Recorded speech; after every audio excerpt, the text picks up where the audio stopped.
Amis des sciences et de l'industrie, bonjour. On se retrouve pour parler des dernières nouvelles des sciences avec au sommaire aujourd'hui un soleil artificiel, une méduse au déjeuner, le cheveu qui devient bavard et peut-être la fin des fusées jetables.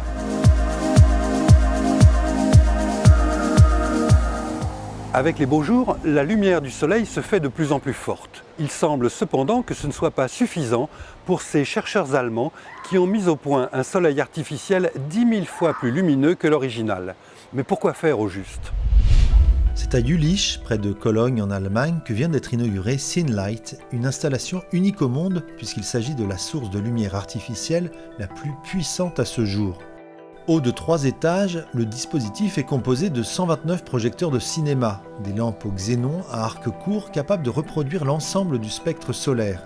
Et quand l'ensemble des faisceaux lumineux est concentré en un même point, Synlight est capable de produire une lumière 10 000 fois plus intense que celle du Soleil.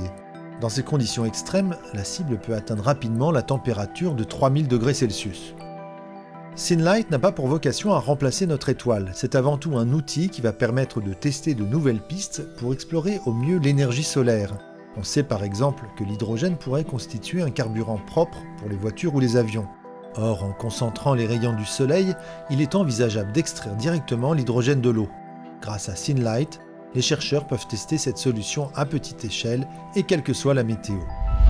Tout ça a néanmoins un coût, puisque 4 heures d'expérience équivalent à la consommation électrique d'une famille durant 1 an. C'est une question que se posaient les biologistes depuis longtemps. Mais de quoi donc se nourrissent les pieuvres géantes des grands fonds ? La réponse vient d'être apportée par des chercheurs américains chanceux. Ils ont pu filmer un spécimen en plein repas. Pas facile de connaître le menu des animaux vivant en eau profonde. C'est le cas d'Alifron atlanticus, une pieuvre particulièrement rare. Un robot sous-marin de l'Institut de recherche de l'Aquarium de Monterey a eu la chance de tomber sur ce céphalopode au large de la Californie, à une profondeur de 380 mètres. Ce n'est que la 3e observation en 27 ans, l'essentiel des données disponibles sur ce mystérieux animal provenant d'animaux morts récupérés dans des chaluts de pêche. Et ce qu'a filmé ce robot a de quoi surprendre, puisque cette pieuvre pouvant mesurer jusqu'à 4 mètres de long et peser jusqu'à 75 kg, se régale d'une banale méduse. Une proie bien pauvre en calories, mais facile à attraper pour un prédateur au mouvement lent, et par ailleurs appréciée d'autres habitants de la mer, comme la tortue luth ou le thon. Mais les pieuvres géantes trouvent peut-être une autre utilité à la consommation de méduses. En effet, les chercheurs avancent qu'elles pourraient utiliser les tentacules de leur proie morte comme moyen de défense ou de capture. Cette découverte montre que le mode de vie d'Alifron atlanticus est relativement peu gourmand en calories. Mais elle montre aussi que les méduses ne sont pas les impasses nutritionnelles qu'on a longtemps décrites. Les cheveux prélevés sur les scènes de crime sont rarement utilisés par les enquêteurs.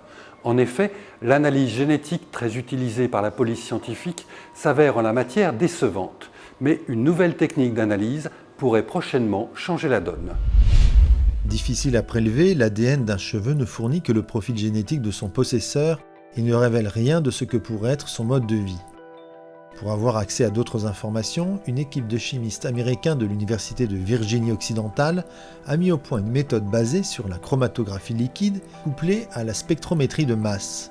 Grâce à cette technique, l'équipe a pu recueillir des informations cruciales sur certaines caractéristiques des individus comme l'âge, le sexe, la masse corporelle, l'alimentation ou l'activité physique.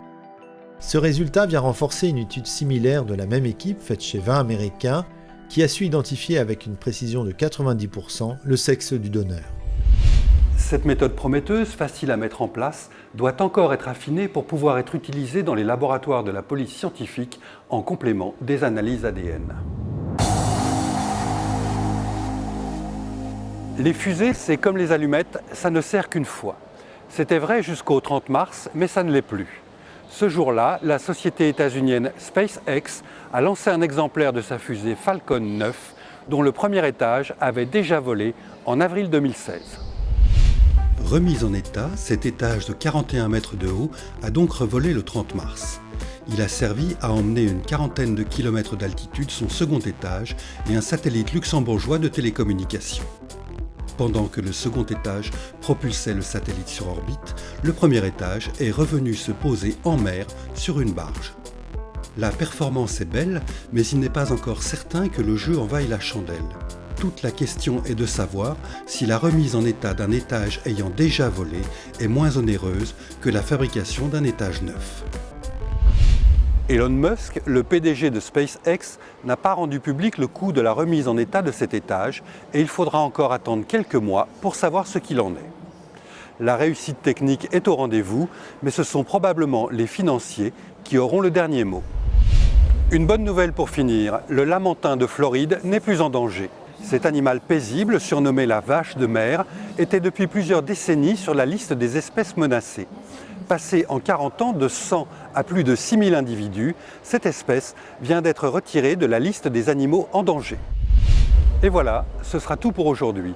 Rendez-vous la semaine prochaine pour un nouveau tour d'horizon de l'actualité. En attendant, retrouvez-nous sur scienceactualité.fr, le site de la rédaction.